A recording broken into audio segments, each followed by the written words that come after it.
Libro A los pies del maestro. El origen de este libro. Era el mediodía de un verano caluroso en 1909. El famoso clarividente Charles Webster, quien recién regresó de Adyar ese mismo año, había ido a la playa a nadar en las cálidas aguas de la bahía de Bengal. A su regreso dijo a su asistente, Ernest Wood, que en la playa había un muchacho con el aura más extraordinaria que jamás hubiera visto. Era un aura sin mancha de egoísmo. Cuando Wood supo la identidad del muchacho del aura maravillosa, se sorprendió porque llegó a la conclusión de que era un retrasado mental al intentar guiar a ese chico en sus estudios.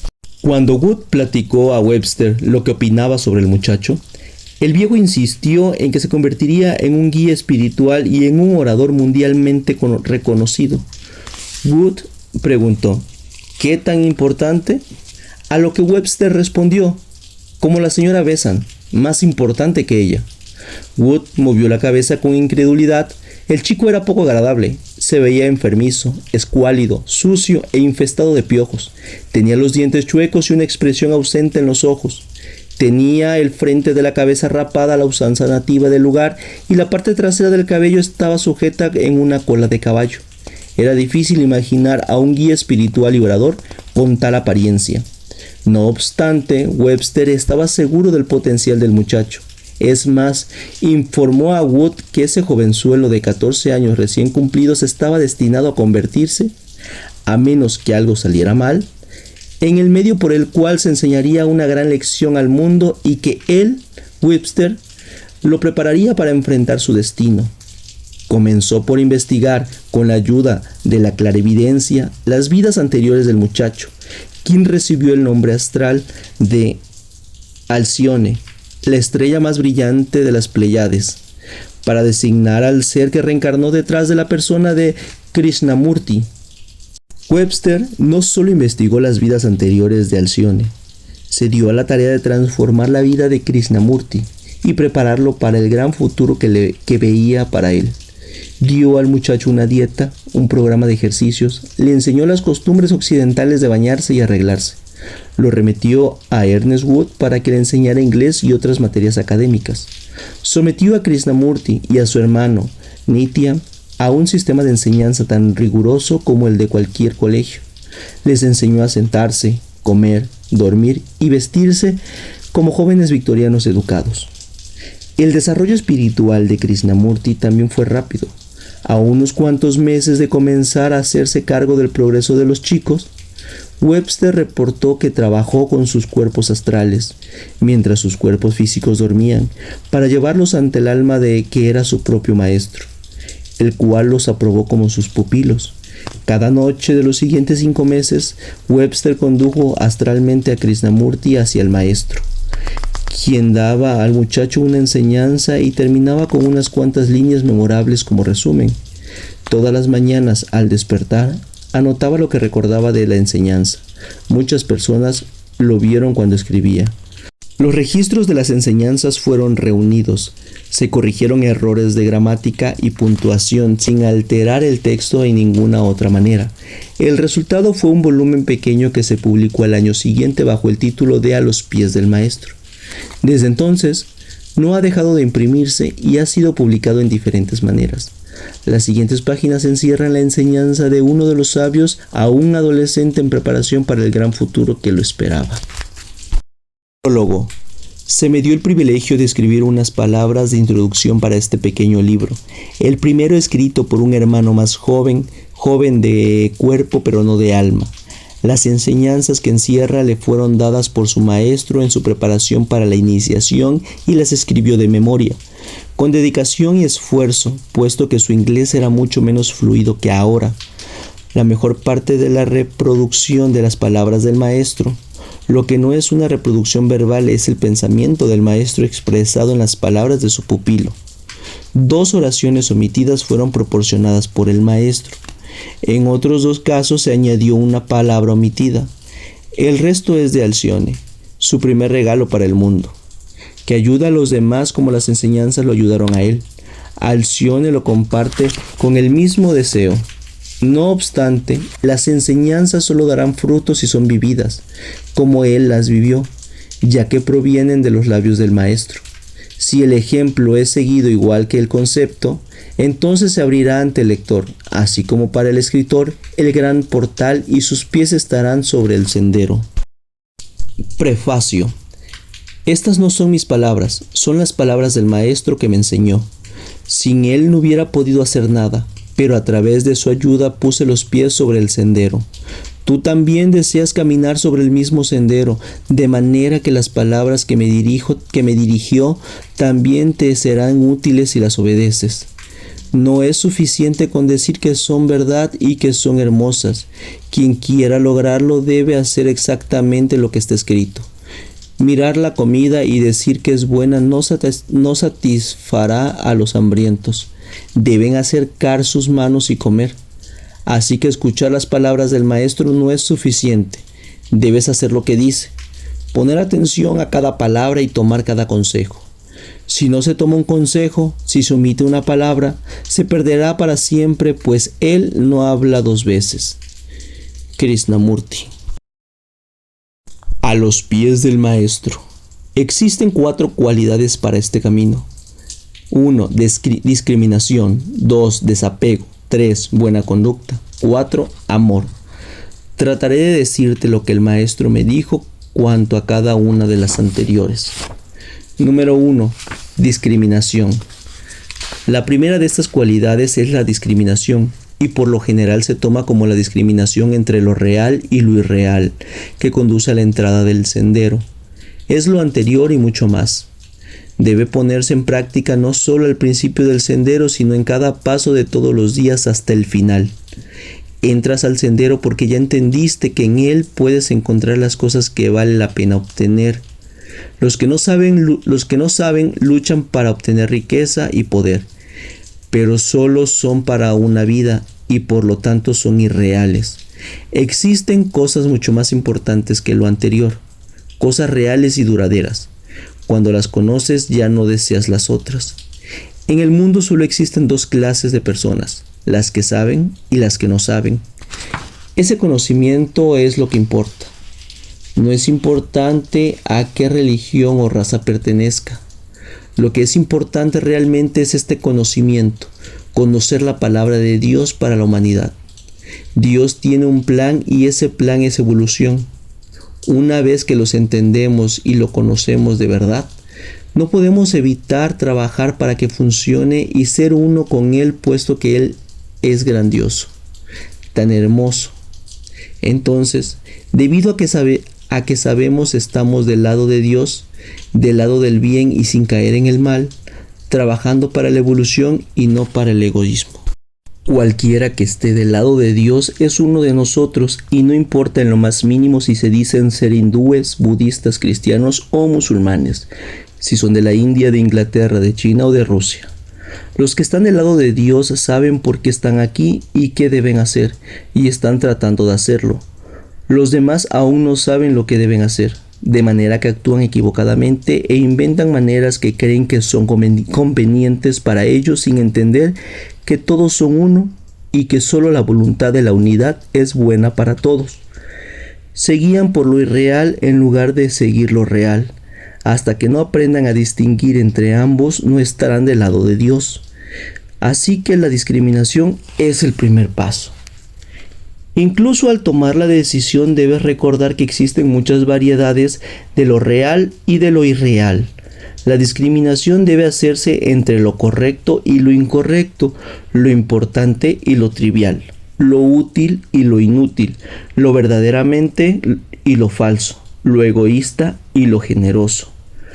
No debería haber dificultad para elegir entre lo correcto y lo incorrecto, pues quienes deciden seguir al Maestro han decidido hacer el bien a toda costa. Pero el cuerpo y la persona son 2 entidades y la voluntad de la persona no siempre coincide con lo que quiere el cuerpo. Cuando tu cuerpo quiera algo, haz una pausa y piensa si tú realmente lo quieres. Tú eres Dios y solo quieres lo que Él quiere. Pero tienes que buscar en lo más profundo de tu interior para encontrar al Dios dentro de ti y escuchar a esa voz, que es tu voz. No confundas tus diferentes cuerpos, ni el físico, ni el astral, ni el mental. Cada uno pretende ser el ser para poder obtener lo que desea. Debes distinguirlos a todos y saber que tú eres su maestro. Cuando es momento de hacer trabajo físico, el cuerpo físico quiere descansar, salir a caminar, comer o beber, y la persona que no sabe dice: yo quiero hacer tal cosa y debo hacerla. Cuando se prepara para la oportunidad de ayudar a alguien, el cuerpo siente: sería mucha complicación para mí, mejor que lo haga alguien más. Pero la persona contesta a su cuerpo: no debes evitar que haga cosas buenas. El cuerpo es tu animal, el caballo sobre el cual cabalgas. De manera que debes tratarlo bien, cuidarlo bien, no debes hacerlo trabajar demasiado, debes alimentarlo con alimentos y bebidas adecuadas, mantenerlo siempre impecable sin la más mínima señal de suciedad. Sin un cuerpo perfectamente limpio y sano no podrás llevar a cabo el arduo trabajo de preparación. No soportarás su constante presión. Tú eres quien debe controlar al cuerpo, no él a ti. El cuerpo astral tiene sus deseos, docenas de deseos. Quiere que te enojes, que digas palabras fuertes, que sientas celos, que estés ávido de dinero, que envidies lo que tienen los demás, que te escondas detrás de la depresión. Desea lo anterior y muchas cosas más, no porque quiera lastimarte, sino porque le gustan las vibraciones violentas y cambiarlas constantemente. Pero tú no quieres nada de eso, y por ello debes discriminar entre lo que quieres tú y lo que quiere tu cuerpo. Tu cuerpo mental desea considerarse orgullosamente aparte, desea pensar mucho en él mismo y poco en los demás. Incluso cuando logras alejarlo de cosas mundanas, él intenta ver él mismo, hacer que pienses en tu propio progreso en lugar de pensar en el trabajo del maestro y en ayudar a los demás. Cuando meditas, él trata de hacerte pensar en las muchas cosas que quiere en lugar de en lo único que tú quieres. Tú no eres tu mente, pero estás para que la uses de manera que también es necesaria la discriminación en este caso. Debes estar siempre alerta o fallarás. Entre lo correcto y lo incorrecto, el sendero no hace concesiones. Sin importar lo que aparentemente cueste, debes hacer lo que es correcto y no debes hacer lo incorrecto. No importa lo que diga o piense la gente ignorante. Estudia a profundidad las leyes ocultas de la naturaleza y cuando las conozcas, acomoda tu vida de acuerdo a ellas usando siempre la razón y el sentido común. Debes discriminar entre lo importante y lo trivial. Firme como una roca cuando se trate de lo correcto y lo incorrecto. Siempre cede ante los demás cuando se trate de cosas sin importancia. Siempre debe ser amable, prudente, razonable y sensato. Dar a los demás la misma libertad que necesitas para ti. Intenta saber qué vale la pena hacer y recuerda que no debes juzgar por el tamaño de las cosas. Una cosa pequeña, útil para el trabajo del maestro, tiene mucho más valor que algo grande a los ojos del mundo. No solo debes distinguir lo útil de lo inútil, sino lo más útil de lo útil. Dar de comer al pobre es un trabajo noble, útil y bueno. No obstante, alimentar su alma es más noble y más útil que alimentar su cuerpo. Cualquier persona con dinero puede alimentar su cuerpo, pero solo aquellos que saben pueden alimentar su alma. Si tú sabes, es tu deber ayudar a que los demás sepan. No importa cuán sabio seas, en esta vida tienes mucho que aprender. Tanto que debe haber discriminación y debes pensar con claridad que vale la pena aprender. Todo conocimiento es útil y algún día poseerás todo el conocimiento. Pero mientras solo tienes una parte, procura que sea la más útil. Dios es sabiduría y amor. Mientras más sabiduría tengas, más podrás manifestar a Dios. Estudia, pero primero estudia lo que te ayudará a ayudar a otras personas. Sé paciente en tus estudios, no para que otros te consideren sabio, ni para que tú tengas la dicha de ser sabio, sino porque solo el sabio puede ser sabiamente útil. No importa cuánto desees ayudar, si eres ignorante quizás hagas más daño que bien. Debes distinguir entre la verdad y la falsedad. Debes aprender a ser auténtico en todo momento, en pensamiento, palabra y acción. Primero en pensamiento.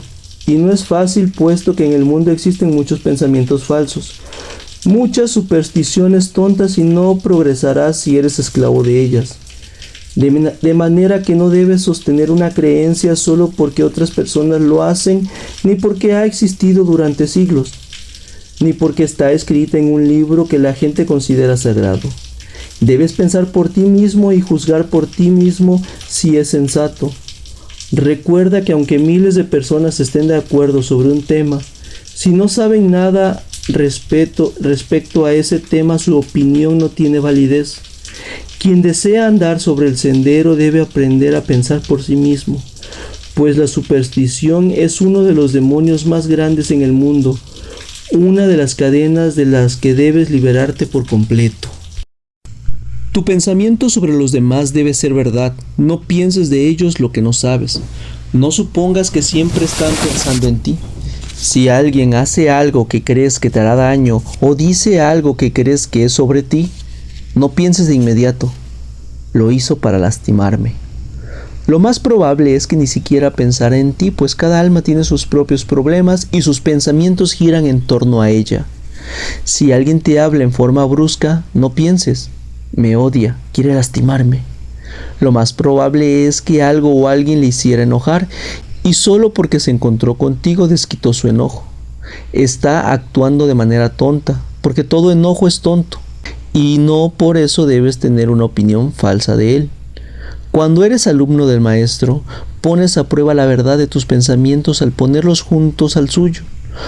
Los alumnos son uno con el maestro y solo necesitan colocar su pensamiento junto al del maestro para ver de inmediato si concuerda. Si no va de acuerdo, entonces es erróneo y lo cambian al instante, puesto que el pensamiento del maestro es perfecto. Él lo sabe todo. A quienes el maestro no acepta aún, no pueden hacer lo anterior, pero es de gran ayuda que digan, ¿qué pensaría el maestro sobre esto? ¿Qué haría él bajo estas circunstancias? Nunca debes hacer, decir o pensar lo que imagines que él no haría o haría. También debes ser honesto de palabra, preciso y sin exagerar. Nunca atribuyas motivos a los demás, pues solo su maestro sabe lo que piensan y quizás actúen con base en razones que ni se te ocurren. Si escuchas algo acerca de alguien, no lo repitas. Es posible que no sea cierto, y en caso de que lo sea, es mejor no decir nada. Piensa bien antes de hablar, puedes equivocarte. Sé honesto en tu actuar. No finjas ser quien no eres, pues la pretensión es un obstáculo para la luz pura de la verdad, la cual debe brillar a través de ti como luz del sol brillante a través del cristal. Debes discriminar entre el egoísmo y la generosidad. El egoísmo tiene muchas formas y cuando crees que por fin lo eliminaste, se presenta con otra forma y con más fuerza. Gradualmente tendrás tanta claridad de pensamiento para ayudar a los demás que no habrá lugar ni tiempo para pensamientos egoístas. Hay otra manera en la que debes discriminar. Aprende a distinguir a Dios en todas las personas y en todas las cosas. No importa cuán malvado parezca la fuerza. Puedes ayudar a tu hermano a través de lo que tienes en común con él y es la vida divina. Aprende a exaltarla en él, a incitarla de manera que le salves del mal. Número 2. Desapego. Para muchas personas es difícil la cualidad del desapego porque sienten que ellas son sus deseos, que si les quitan sus apegos personales, sus gustos y disgustos, perderán su ser. Ellas no han visto al Maestro, puesto que a la luz de su santa presencia muere todo deseo, excepto el deseo de ser como Él. Si lo deseas, puedes lograr ser desapegado incluso antes de que experimentes la dicha de verlo cara a cara. Por medio de la discriminación aprendiste que no vale la pena tener las cosas que desea casi toda la gente, como riqueza y poder. Cuando esto es un sentimiento real, no solo palabras, termina todo deseo de poseerlos. Hasta aquí todo es sencillo. Solo es necesario que entiendas, existen personas que olvidan la búsqueda de objetos materiales para ganarse el cielo o para obtener liberación personal de su reencarnación. No debes caer en este error. Si te has olvidado por completo de tu ser, no debes pensar en cuándo será liberado ese ser. ¿O qué clase de paraíso tendrá? Recuerda que todo deseo egoísta ata, sin importar cuán alto sea el objeto, y no serás totalmente libre para dedicarte al trabajo del maestro hasta que no te deshagas de dicho deseo. Cuando ya no hay más deseo del ser, quizá aún existe el deseo de ver el resultado de tu trabajo. Si ayudas a alguien, quieres ver cuánto le ayudaste. Es posible que quieras que él lo vea también y te esté agradecido. Esto también es deseo y también significa que quieres confianza. Siempre que manifiestas tu fuerza para ayudar, hay un resultado. Lo percibas o no. Si conoces la ley, sabes que así es. De manera que debes hacer el bien por el bien mismo y no esperando recompensa. Debes trabajar por el trabajo mismo y no con el fin de ver el resultado. Debes entregarte al servicio del mundo porque lo amas y no puedes evitar rendirte ante él. No desees poderes psíquicos. Llegarán cuando el maestro considere que es tiempo que los tengas, pues forzarlo trae consigo muchos problemas. Quien los posee es engañado por espíritu de naturaleza embustera, o se vuelve engreído y piensa que no es capaz de cometer errores. En cualquiera de los casos anteriores, el tiempo y la fuerza necesarios para obtener dichos poderes pueden ser invertidos en trabajo para los demás. Llega en el transcurso del desarrollo. Deben llegar en él. Y si el maestro considera que te sería útil tenerlos antes, te dirá cómo desarrollarlos de manera segura. Hasta que no suceda lo anterior, estarás mejor sin ellos. También debes estar alerta ante ciertos deseos pequeños comunes en la vida diaria. Nunca desees brillar o parecer inteligente. No tengas deseos de hablar. Es bueno hablar poco, aunque es todavía mejor no decir nada a menos que estés totalmente seguro de lo que deseas decir es verdad, amable y útil. Antes de hablar, analiza si lo que dirás tiene esas tres cualidades. Si no las tiene, no lo digas. Es bueno acostumbrarse a pensar cuidadosamente antes de hablar, pues cuando llegas a la iniciación debes cuidar cada palabra a menos que quieras decir lo que no debe ser dicho. Gran parte de las charlas comunes son innecesarias y sin sentido. Es vil cuando se trata de chismes. Acostúmbrate a escuchar más que hablar. No expreses opinión a menos que te la pidan. Una declaración que proviene de las cualidades proporciona saber, atrevimiento, tener voluntad y quedarse callado. La última es la más difícil de las cuatro. Otro deseo común que debes reprimir es el de meterte en los asuntos de los demás. Lo que otras personas hagan, digan o crean no es asunto tuyo y debes aprender a dejarlos en paz.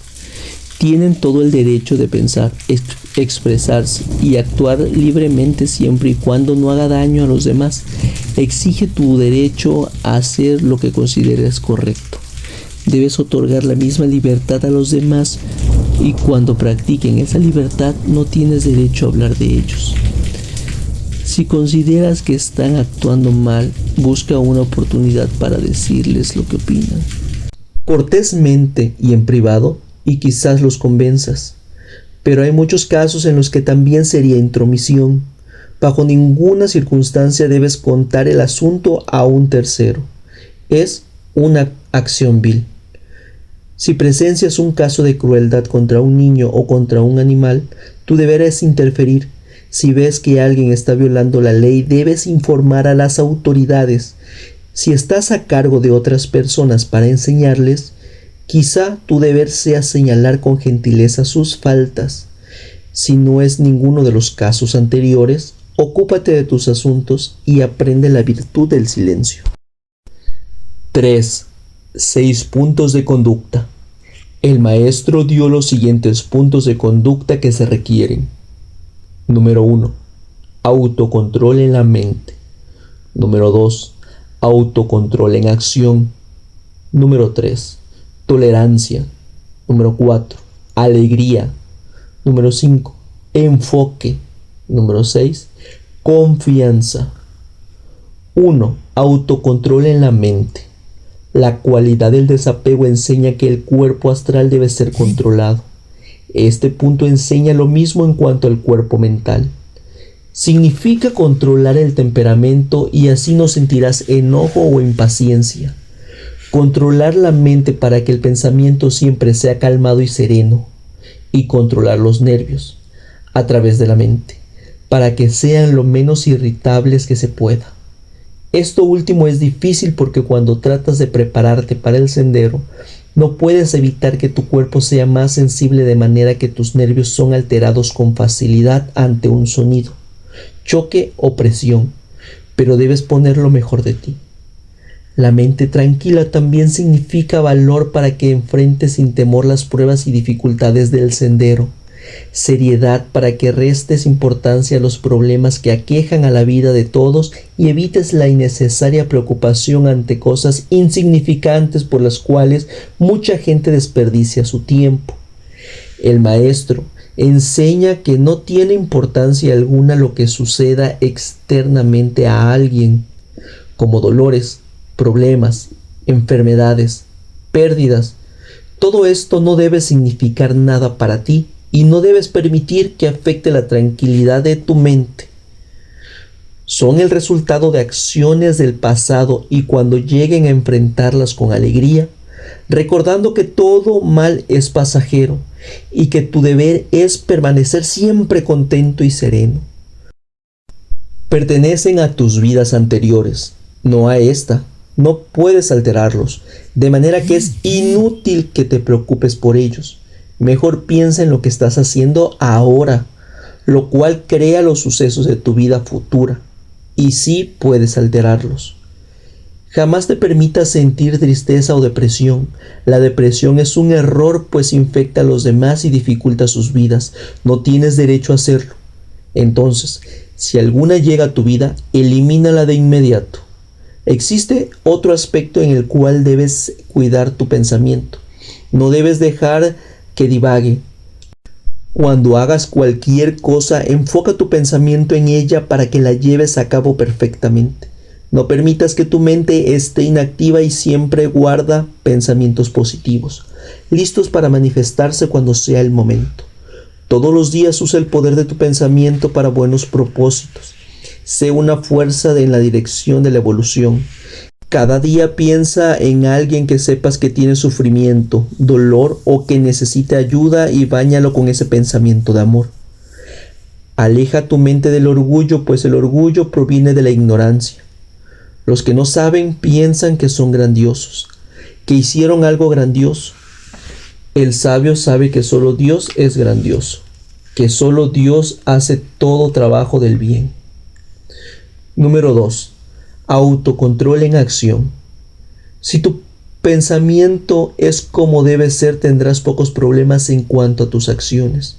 No obstante, recuerda que para ser útil a la humanidad, el pensamiento debe traducirse en acción. No debe haber apatía, sino actividad constante ante el trabajo del bien. Debes hacer tu propio trabajo, no el de otra persona, a menos que tenga su autorización y que sea para ayudarle. Deja que todos hagan su propia labor a su manera. Siempre está listo para ofrecer ayuda cuando se necesite, pero nunca interfieras.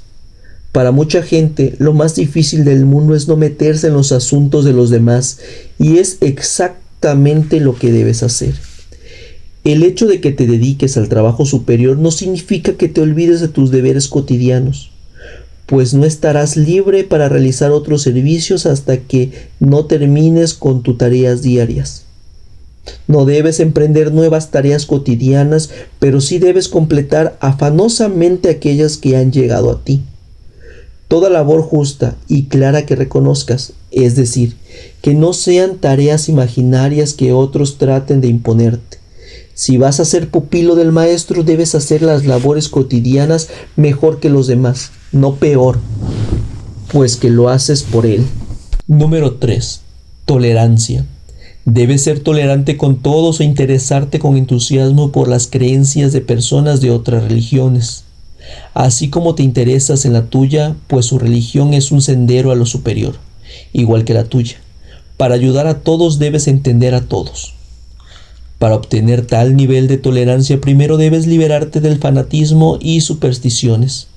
Debes aprender que ninguna ceremonia es necesaria y tampoco debes considerarte mejor que quienes las lleven a cabo. No condenes a las personas que se aferran a las ceremonias. Deja que hagan lo que les plazca. No deben interferir contigo que conoces la verdad. No deben forzarte para hacer algo que ya superaste. Permite todo, sé tolerante ante todo.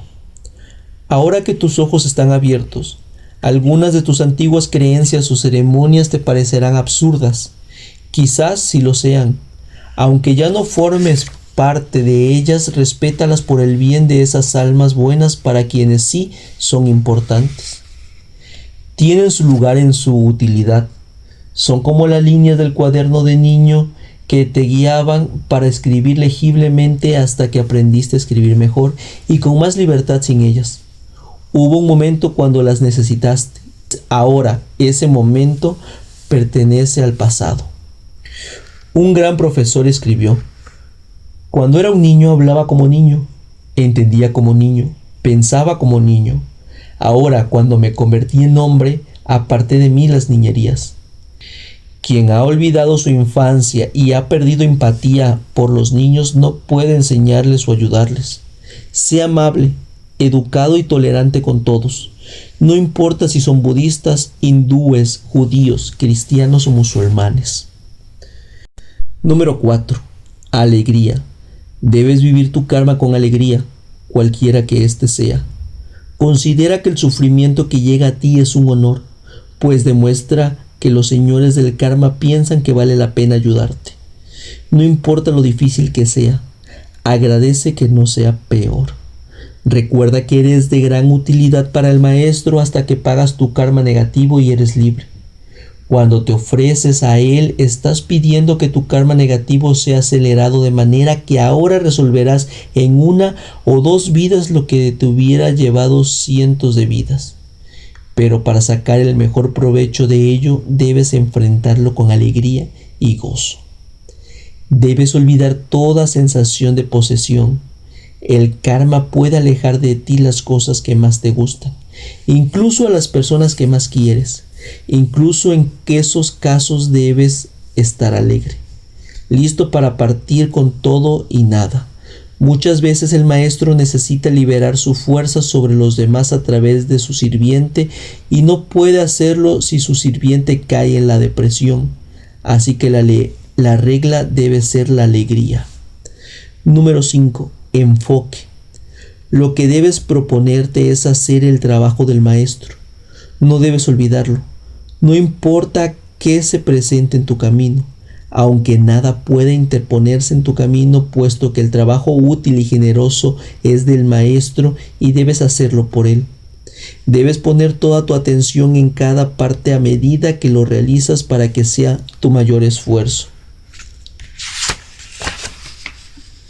El mismo profesor también escribió: cualquier cosa que hagas, hazla efusivamente como si fuera para el Señor y no para los hombres. Piensa en cómo harías una parte del trabajo si supieras que el maestro iría a verla. De esa manera debes realizar todo tu trabajo. Quienes saben, casi todos saben qué significa esa afirmación, y existe otra más antigua: toda labor que llegue a vuestras manos, hacedla con toda vuestra fuerza. Enfoque también significa que nada podrá desviarte del sendero al que has encontrado, ni siquiera por un segundo. Ni las tentaciones, ni los placeres mundanos, ni los afectos mundanos podrán distraerte. Debes volverte uno con el sendero, que sea parte de tu naturaleza al grado que lo sigas sin necesidad de pensar en ello y no puedas desviarte. Número 6. Confianza. Debes confiar en tu maestro, debes confiar en ti. Si has visto al maestro, confiarás en él al máximo, durante muchas vidas y muchas muertes. Si aún no lo has visto, trata de entenderlo y confiar en él, puesto que si no lo haces, ni siquiera él podrá ayudarte. No habrá el flujo perfecto de amor y poder a menos que haya confianza perfecta. Debes confiar en ti mismo. ¿Dices que te conoces muy bien? Si sientes que es así, entonces no te conoces. Solo conoces el débil cascarón externo, el cual ha caído varias veces al fango. Pero tú, el verdadero tú, eres una chispa de fuego de Dios.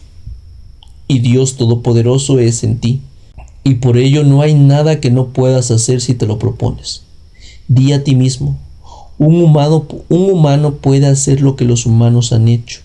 Yo soy humano, aunque también soy Dios hecho humano. Puedo hacer esto y lo haré. Tu voluntad debe ser fuerte como el acero si pisaras el sendero. Cuarto, amor. De todas las cualidades, el amor es la más importante, porque sí tiene la fuerza necesaria en nosotros, nos fuerza a adquirir el resto y sin él las demás cualidades no son suficientes. Muchas veces se le traduce como un intenso deseo de liberación de la rueda de nacimiento y muerte y deseo de unión con Dios. Si se considera de esa manera parece egoísta y solo expresa parte del significado. No es tanto deseo sino voluntad, decisión, determinación. Para provocar su resultado, esta resolución debe inundar tu naturaleza y no dejar espacio para otros sentimientos. Es la voluntad de ser uno con Dios, no para que te liberes del cansancio y del sufrimiento, sino para que gracias a tu profundo amor por Dios actúes con Él y como Él lo hace. Porque Dios es amor. Si quieres ser uno con Dios, debes estar pleno de generosidad y amor perfectos. Lo anterior se traduce en dos aspectos en la vida diaria. Primero, debes tener cuidado de no lastimar a ningún ser viviente. Y segundo, siempre debes estar pendiente de cualquier oportunidad que se presente para ayudar. Primero, no lastimar. Hay 3 pecados que causan más daños que cualquier otra cosa en el mundo: los chismes, la crueldad y la superstición. Puesto que son pecados opuestos al amor, quienes desean llenar sus corazones con el amor de Dios deben estar siempre alertas ante estos 3 pecados. Piensa en lo que causan los chismes. Comienzan con un pensamiento vil, lo cual es un crimen en sí mismo. Dentro de absolutamente todo existe el bien y dentro de absolutamente todo existe el mal. Al pensar en cualquiera de los dos, le damos fuerza y así ayudamos o detenemos la evolución. Podemos hacer la voluntad del Señor o resistirnos a ella. Si piensas en el mal para otro, estás haciendo 3 cosas viles a la vez. 1. Estás llenando tu entorno con pensamientos viles en lugar de con pensamientos buenos y aumentando el sufrimiento del mundo. Número 2. Si en otras personas existe el mal que piensas, estás dándole fuerza y estás alimentándolo, de manera que lo empeoras en lugar de mejorarlo. Por lo general, el mal no está ahí, solo lo imaginaste, y tu pensamiento vil las tienta para que hagan el mal, puesto que si aún son perfectas, las conviertes en lo que pensaste de ellas. 3. Llenas tu mente de pensamientos viles en lugar de buenos, así que impides tu propio crecimiento y te vuelves, ante los ojos de los que pueden ver, un objeto despreciable en lugar de uno bello y amable. Además del daño a sí mismo y a sus víctimas, los chismes tratan con todas sus fuerzas de hacer que los demás sean cómplices de su crimen. Cuentan con orgullo sus historias macabras y con la esperanza de que les crean. Entonces los demás se unen y vierten el mal sobre la víctima. Esto sucede día tras día y lo hacen miles de personas. ¿Te das cuenta qué pecado tan terrible es? Debes evitarlo por completo. Nunca hables mal de nadie. Niégate a escuchar cuando alguien hable mal de otro y di amablemente: quizá no sea cierto, y aunque lo fuera, es mejor no hablar de ello. En cuanto a la crueldad, la hay de 2 tipos: intencional e involuntaria. La crueldad intencional es causar dolor a propósito a otro ser viviente y es el peor de los pecados. Es la obra de un demonio, más que un ser humano. Quizás pienses que nadie haría algo así, pero la gente lo ha hecho a menudo y lo hace hoy en día. Los inquisidores lo hicieron, muchos religiosos lo hicieron en el nombre de su religión. Los vivisectores lo hacen, muchos maestros lo hacen. Toda esa gente intenta esconder su brutalidad diciendo que es la costumbre, pero un crimen no deja de serlo solo porque muchos lo cometan. El karma no toma en cuenta las costumbres, y el karma de la crueldad es el más terrible de todos. Por lo menos en la India no puede haber excusa para tales costumbres, ya que el deber de la inocuidad es bien conocida por todos. El destino del cruel también caerá sobre todo aquel que mate intencionalmente las criaturas de Dios y le llame deporte. Yo sé que no harías algo así, y en nombre del amor de Dios, cuando se presente la oportunidad, te declararás firmemente en su contra. También existe la crueldad en la palabra, así como en las acciones, y alguien que dice algo con la intención de lastimar a otra persona es culpable por este delito. Tampoco debes hacerlo. Muchas veces una palabra despreocupada daña tanto como una que se dijo a propósito. Así que siempre tienes que estar en guardia contra la crueldad involuntaria. Muchas veces se debe a la falta de conciencia. La gente está tan llena de codicia y avaricia que no piensa en el sufrimiento que ocasiona a los demás al pagarles poco, o en los niños que casi mueren de hambre. A otros solo les importa su lujuria y no se preocupan por cuántos cuerpos y almas arruinan al satisfacerla. Un patrón no paga a sus empleados el día que le corresponde solo para ahorrarse un problema, y no piensa en las dificultades que les ocasiona. La falta de cuidado ocasiona mucho sufrimiento. Cuando nos olvidamos de la manera en que una acción afectará a los demás, pero el karma nunca olvida y no toma en cuenta si a la gente se le olvida. Si deseas entrar al sendero, debes pensar en las consecuencias de lo que haces, a menos que quieras ser culpable del delito de crueldad involuntaria. La superstición es otro demonio poderoso y ha ocasionado mucha crueldad. El esclavo de ella desprecia a quienes son más sabios que ella e intenta forzarlos a hacer lo que ella.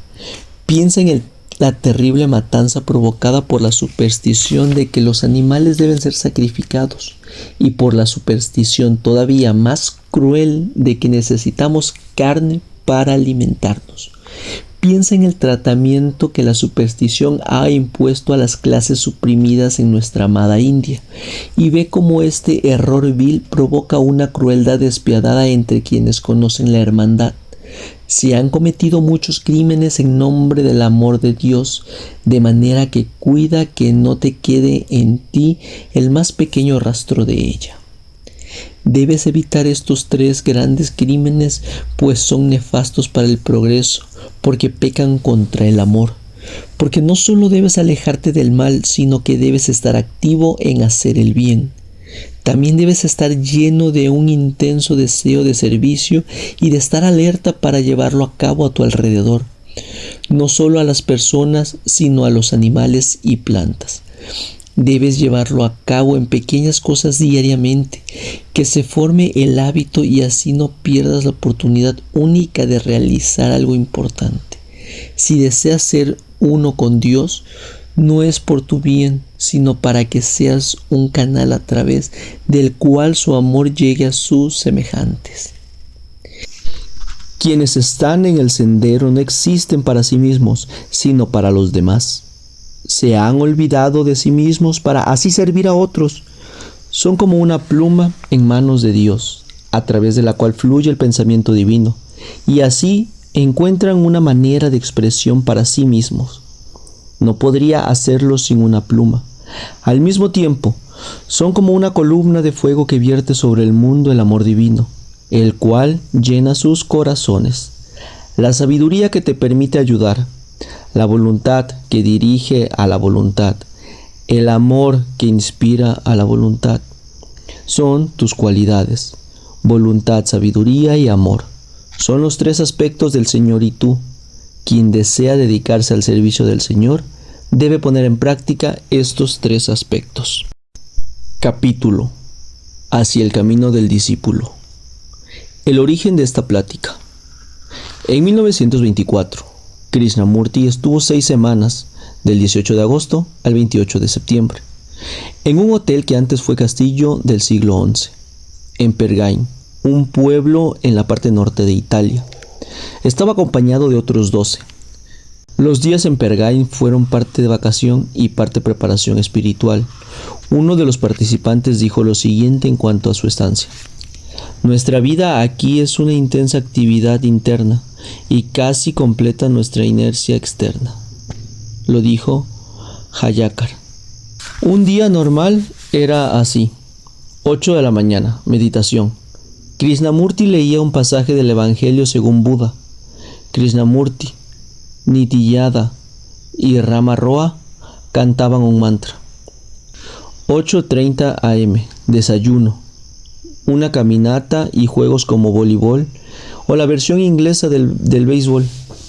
Durante la última parte de la estancia, Krishnamurti agregó 1 hora de charla sobre el sendero del maestro y el camino a convertirse a un discípulo.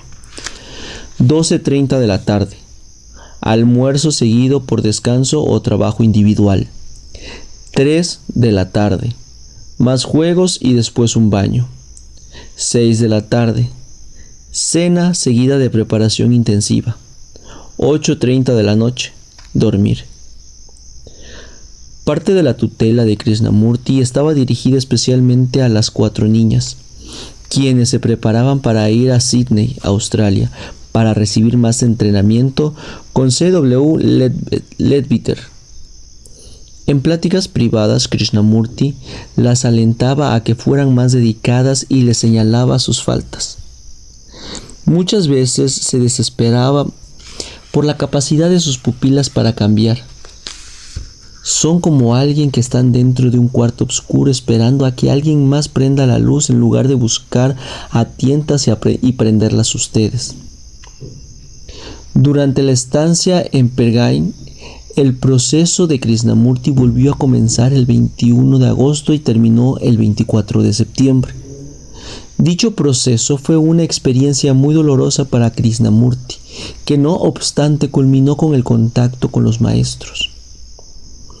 Después de la última noche de la sesión del proceso, Krishnamurti reportó que recibió la visita del maestro Maitreya y le dio el siguiente mensaje.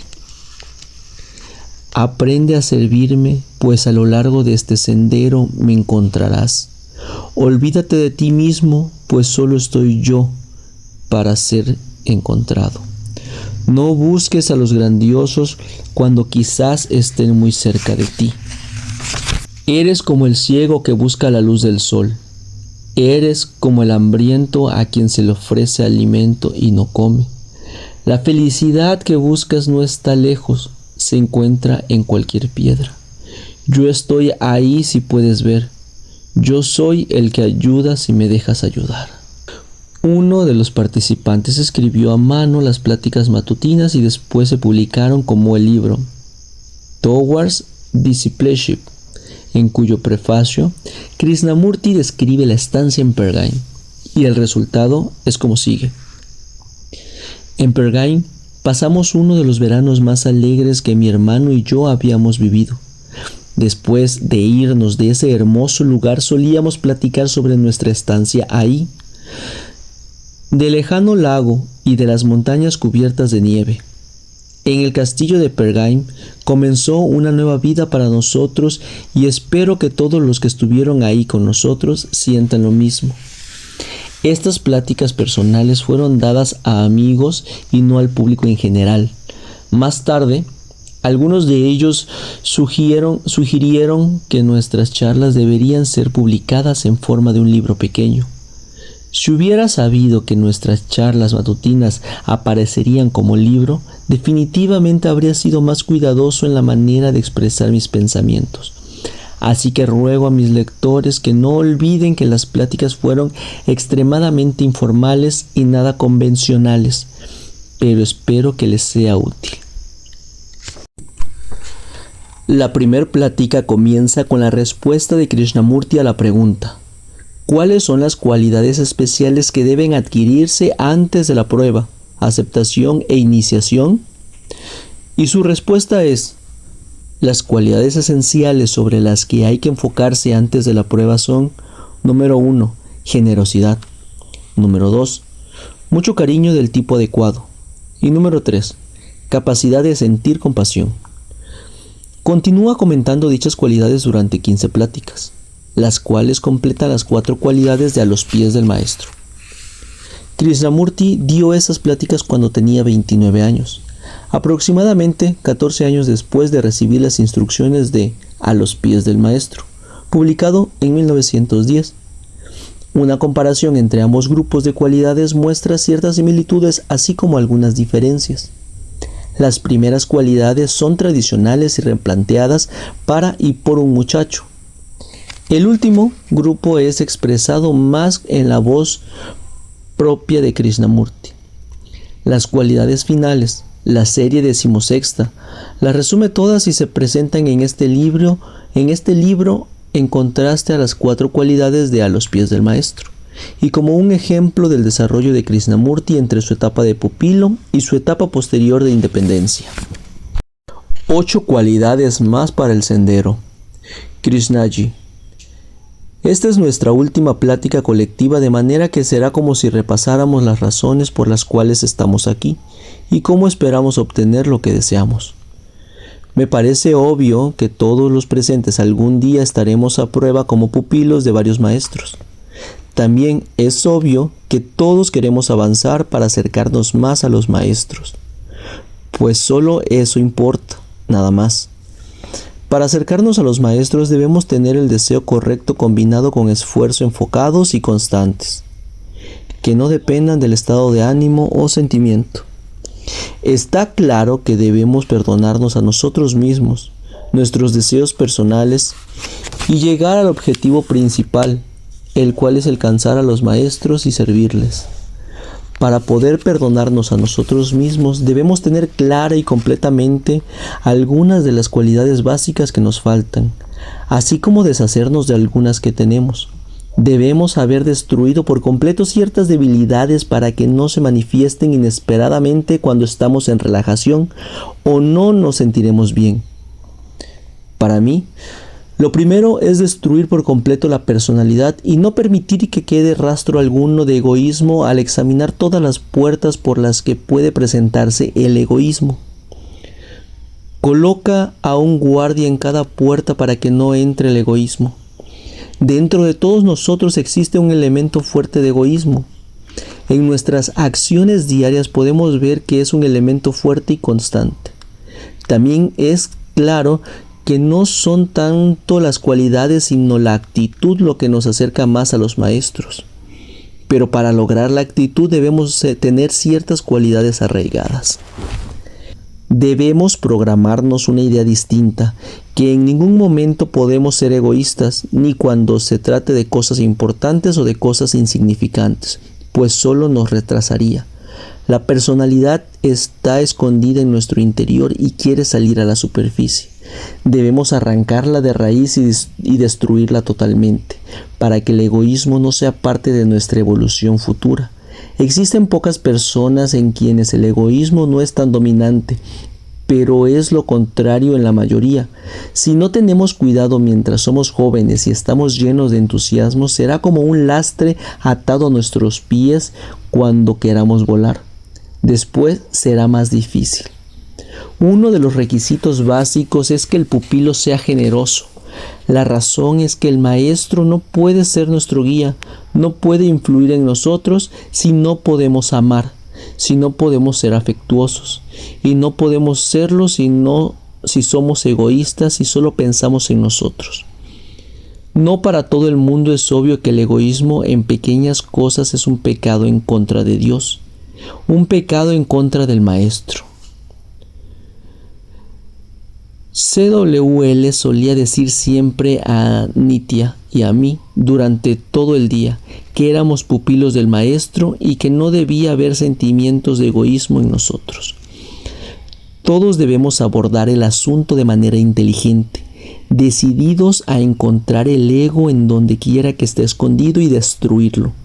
Un hombre egoísta no puede avanzar porque la espiritualidad no se acerca a él ni se entrega a él. Solo avanza el hombre abierto, claro, franco y generoso. La mayoría de nosotros vive en una atmósfera incómoda. Algunos llevamos esa sensación de incomodidad en cuanto a nosotros mismos porque no hemos entendido y no tenemos idea de las inmensas posibilidades de la generosidad. Todos debemos ser como la fresca brisa del mar y no podemos señalar el tiempo. Hay que ser muy cuidadosos en cuanto al egoísmo y a la generosidad. No nos damos cuenta de que el egoísmo se acumula repentinamente. Cuando no tenemos idea, somos egoístas y el ego es dominante. Mientras más avanzas, más crece la posibilidad de que caigas, y la posibilidad de caer para quienes avanzan en el sendero de la espiritualidad depende en gran medida del egoísmo. Nosotros que estamos empezando, que apenas alcanzamos a ver la cima de la montaña, debemos ser cuidadosos, extremadamente cuidadosos para deshacernos del egoísmo. Si te has deshecho del egoísmo, las puertas del cielo jamás estarán cerradas para ti. Para lograr la perfección en la generosidad debemos trabajar en las cualidades que tenemos. Las otras cualidades son las siguientes. Número 1. Afecto. De entrada significa querer a todos y ser amigo de todos. Pero no es solo eso. También es tener la capacidad de dar mucho cariño a los demás. No significa caminar abrazados o unirse afectuosamente. Significa que deseas dar lo mejor de ti a otros. Algunas veces sentimos que no podemos seguir con ciertas personas, pero debemos ser cariñosos con todos. Tampoco tenemos la capacidad suficiente para devolver el amor que nos dan. No quiere decir que nos den amor esperando que lo regresemos, pero debemos tener la capacidad para regresarlo en el momento en que lo recibamos. Debemos reaccionar rápido, manifestarlo siempre en lugar de ocultarlo o pensar solo en nosotros cuando en realidad debemos regresar algo que es parte de nosotros. Todos somos capaces de amar en cierta forma, aunque se trate de la forma más baja del tipo sexual. Incluso en ese caso está presente. Tenemos la capacidad de hacer que nuestro amor brille como un faro o dejar que se consuma como una vela. Si vamos a caminar por el sendero, tendremos una vida solitaria a menos que seamos cuidadosos. Todo el mundo está interesado en el trabajo y nadie en la personalidad. De manera que si no encajamos en un trabajo, es obvio que nos reemplazará alguien más apto y nos sentiremos hechos a un lado. Ahí es donde debemos ser cuidadosos. Después de que renunciamos al mundo exterior y nos acercamos al mundo de la espiritualidad, estaremos terriblemente solos y llegaremos al punto en que negaremos nuestros sentimientos, pues es la manera más fácil de deshacerse de ellos. Entonces, lo que fue una bella rosa ahora es destruido y debemos reconstruirla. Debemos estar pendientes de eso y tener cuidado de practicar el amor a los demás todos los días, de dar afecto siempre. Número 2. Después debemos ser totalmente puros. Mientras más avancemos debemos ser más puros. La mayoría de nosotros desea recibir afecto. Mientras más afectuosos seamos, más debemos limitar el ego, pues el afecto mezclado con el egoísmo se vuelve sucio. Nuestros afectos deben ser puros si queremos convertirnos en la personificación del amor. Es muy sencillo y tan común, pero comenzamos a perderlo de vista y a complicarnos, a pensar en cosas insignificantes. Número 3. Compasión. Si tienes afecto verdadero, estás en camino de tener compasión, lo cual te permite dar algo que tienes o algo que sientes a otros. Muchas veces nos han dicho que este tipo de cosas, quizás nadie te pida nada, pero debes estar siempre listo para dar lo que tienes por medio de tu mirada, tus gestos, tu disposición o tu comportamiento. Debes tener cada vez más estos sentimientos como antecedentes para que puedas usarlos al instante. Todos poseemos dichas cualidades, pero estamos tan inmersos en nuestro egoísmo y ambición que se desvanecen. Afecto, veneración y devoción. Las tres van de la mano. Quien no siente afecto comienza a no sentir veneración, porque su mente se vuelve engreída y no puede sentir admiración por nadie más grande que él mismo. Si te das cuenta de ello y conoces estas cualidades básicas como la palma de tu mano, querrás que tu cuerpo esté bajo una guía y control perfectos. ¿Has visto que una rosa se ensucie por la lluvia o el viento? Nuestro jardín necesita ser cultivado y purificado, en lugar de mantener nuestra pureza perenne. nos rodeamos de cualquier clase de suciedad. Número 4. Pulcritud. Debes ser pulcro, pues muestra tu actitud. Debes vestir bien, verte bien y limpio. Ten el deseo de ser limpio y pulcro como el maestro. La mente descuidada y el cerebro descuidado denotan una falta del deseo correcto. Pero tu idea y tu deseo no deben enfocarse solo a la ropa, como la mujer cuyo templo es una tienda departamental. Quiero ser el hombre mejor vestido porque el maestro está bien vestido. La manera en que llevas el cabello, la forma en que usas los zapatos y caminas, todo detalle mínimo, por mínimo que sea, es importante. CWL nos llamaba la atención cuando nos amarrábamos mal las agujetas o estábamos despeinados. Cuida de ti, al final no importa, pero sí es importante el principio, más de lo que uno piensa. Debes mantener tu cuerpo sano por el maestro. Todo tu ser existe por el maestro. Debes tener un cuerpo que responda, que tenga fibra y energía y no sea como un pastel suave. Todo es importante, cómo te ves, cómo sonríes, hablas y cómo te comportas. Tus modales. Todos queremos alcanzar la cima de la montaña y ni siquiera sabemos amarrarnos las agujetas. ¿Cómo esperas que el maestro esté cerca de nosotros si nuestra mente, emociones, todo nuestro ser están hechos un desastre? Número 5. Adaptabilidad. Aunque debemos tener todo perfecto, debemos evitar caer en rutinas. No debes caer en los extremos. Debes ser pulcro, pero no dejar que todos se den cuenta de que tratas de serlo. Que tu mente no caiga en un molde rígido. Cuando el maestro lo requiera, tu mente debe ser menos rígida de manera que acepte nuevas ideas, nuevas inspiraciones. Debe ser elástica. Y lo mismo sucede con las emociones. Número 6. Balance. No existe suficiente fibra en el maquillaje. No hay energía que cree hombres grandiosos. Nos deprimimos fácilmente en un momento y al siguiente nos sentimos eufóricos. Un día algo nos afecta de una manera y otro día esa misma cosa nos afecta de otra manera. Es muy fácil caer en la depresión y no hay peor enemigo que nos aleje del maestro que ella. Es como una nube negra que tapa el sol y oscurece todo y debes estar por encima de ella. No obstante, un día nos sentimos tristes o solos y logramos avanzar muy poco. Si tenemos la actitud correcta, no podemos evitar sentirnos alegres o dichosos.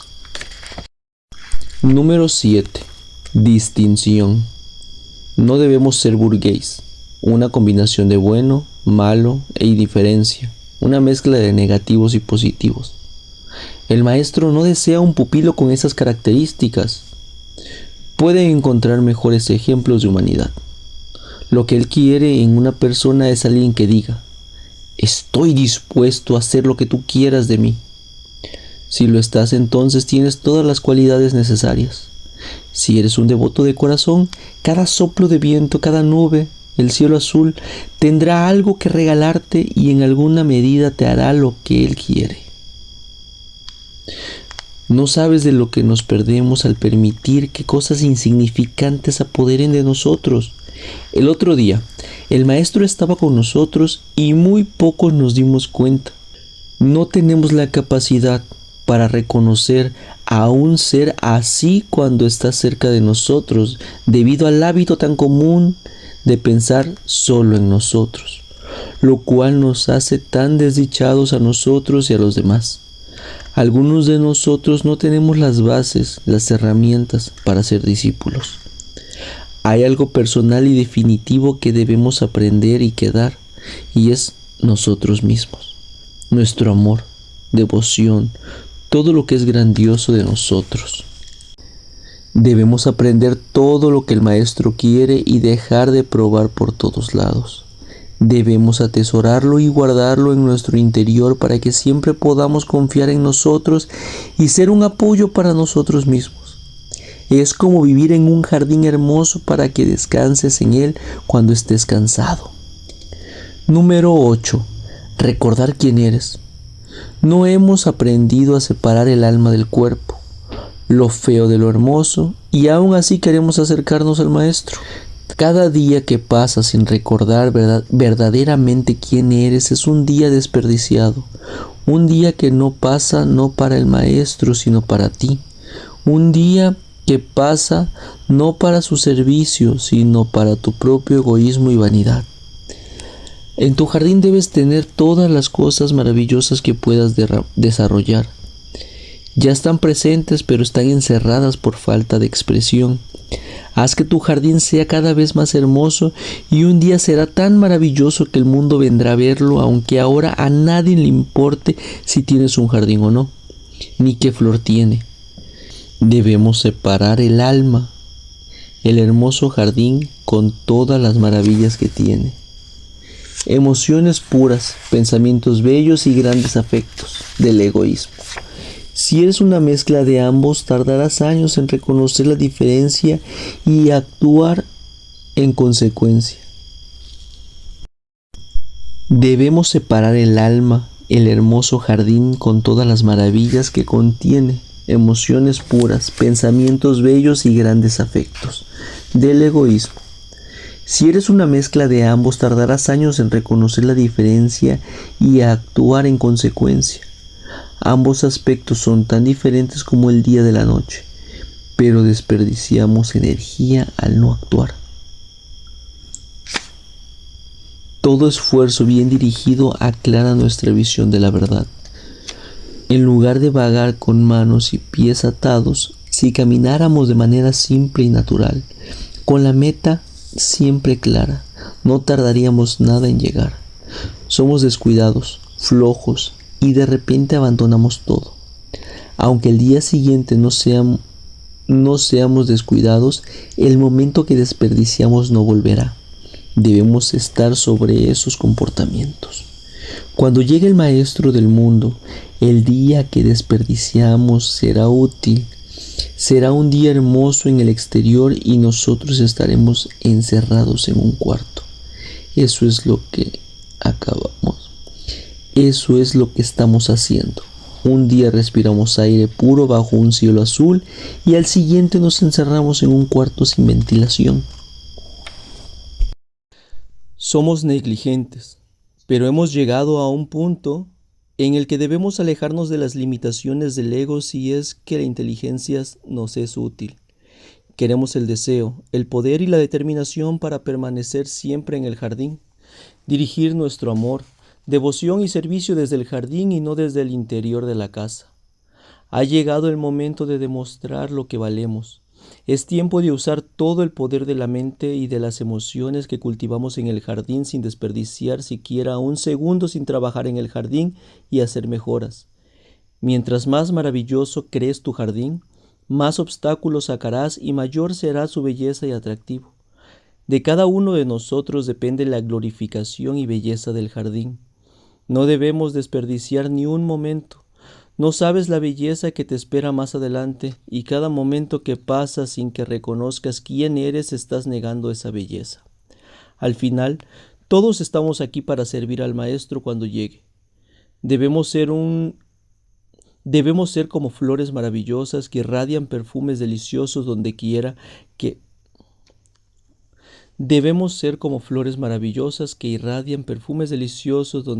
que van.